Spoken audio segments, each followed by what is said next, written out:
Komponen biotik dan komponen abiotik. Komponen penyusun ekosistem terdiri dari dua bagian, yaitu komponen biotik dan komponen abiotik. Komponen biotik. Komponen biotik terdiri atas makhluk hidup. Berdasarkan peranan dan tugasnya, suatu organisme atau makhluk hidup dapat dibagi menjadi tiga, yaitu sebagai produsen, sebagai konsumen, dan sebagai pengurai atau dekomposer. Produsen. Produsen adalah organisme yang dapat membuat makanan sendiri. Produsen menyediakan makanan bagi makhluk hidup yang lainnya. Contoh produsen adalah tumbuhan yang memiliki klorofil. Tumbuhan yang memiliki klorofil dapat melakukan proses fotosintesis, di mana pada proses fotosintesis ini karbon dioksida dan air dapat diubah menghasilkan glukosa atau gula.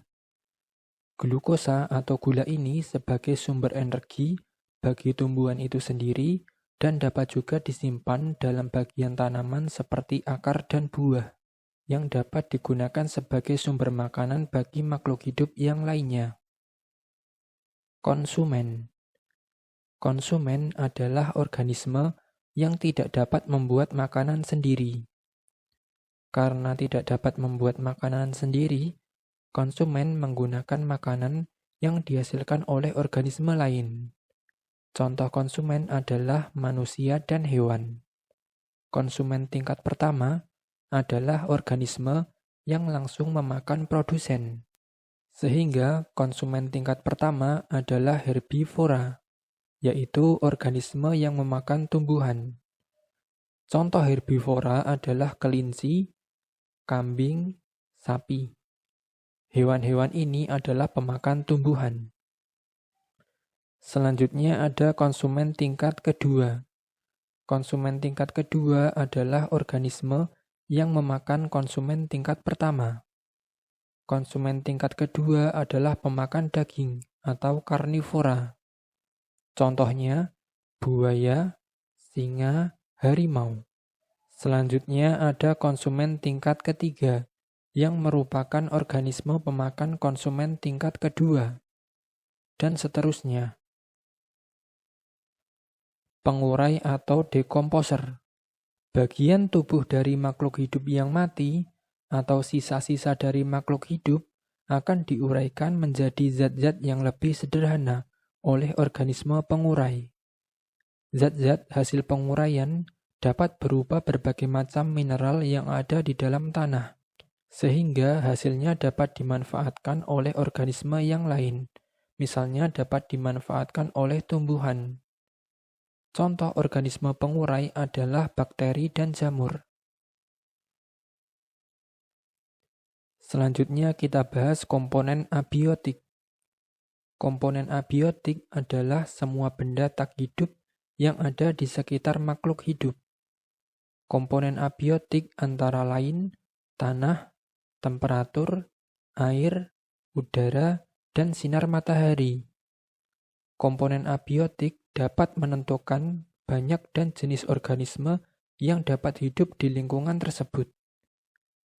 Tanah mengandung mineral, air, udara, dan bahan organik yang berasal dari penguraian tumbuhan atau hewan. Kandungan mineral, air, dan bahan organik dalam tanah berbeda-beda, sehingga menghasilkan jenis tanah yang berbeda. Jenis tanah akan mempengaruhi jenis makhluk hidup yang dapat tinggal di dalamnya. Tanah yang tandus akan ditempati sedikit organisme, sedangkan tanah yang subur dan gembur akan ditemukan banyak organisme. Temperatur atau suhu.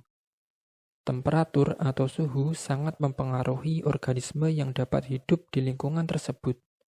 Sebagai contoh, pinguin tidak dapat hidup di padang pasir. Begitu juga unta, tidak dapat hidup di daerah kutub yang dingin. Sehingga, pada lingkungan yang dingin, organisme yang hidup juga tertentu, seperti pinguin. Begitu pula pada lingkungan yang panas, organisme yang hidup juga tertentu, seperti unta. Air. Air sangat penting dan vital bagi makhluk hidup. Air sebagai pelarut dan memainkan peranan penting dalam proses-proses tubuh. Tubuh kita sebagian besar tersusun atas air. Tanpa air, kita tidak dapat bertahan hidup. Selain itu, air juga merupakan tempat beberapa organisme seperti ikan. Tanpa air, ikan juga akan mati. Sinar matahari. Sinar matahari merupakan sumber energi utama untuk menunjang kehidupan yang ada di bumi. Sinar matahari digunakan tumbuhan untuk melakukan proses fotosintesis. Proses fotosintesis ini menghasilkan glukosa atau gula dan oksigen yang diperlukan bagi kehidupan. Selain itu, sinar matahari sangat mempengaruhi suhu atau temperatur lingkungan untuk keberlangsungan kehidupan organisme. Contoh komponen abiotik yang lain adalah udara, yang merupakan faktor penting. Dalam udara terdapat oksigen yang kita gunakan untuk bernafas. Hasilnya berupa karbon dioksida yang kita lepaskan juga ke udara. Karbon dioksida yang ada di udara juga digunakan tumbuhan untuk melakukan proses fotosintesis. Ya, itu tadi materi komponen biotik dan komponen abiotik. Semoga video ini bermanfaat dan terima kasih.